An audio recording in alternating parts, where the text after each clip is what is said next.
আল্লাহ রাব্বুল আলামিন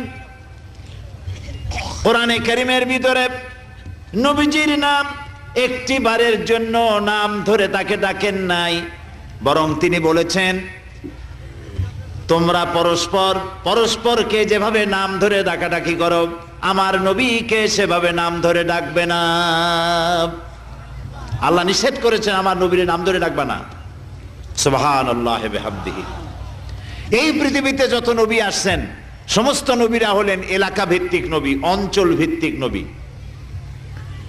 এক এক এলাকার, নূহ আলাইহিস সালাম এক এলাকার, মুসা আলাইহিস সালাম আলাক এলাকার, দাউদ আলাইহিস সালাম আরাক এলাকার, এরকম এলাকা ভাগ ভাগ করা। কিন্তু মুহাম্মদ সাল্লাল্লাহু আলাইহি ওয়াসাল্লামকে আল্লাহ রাব্বুল আলামিন কোন এলাকার জন্য নবী বানান নাই।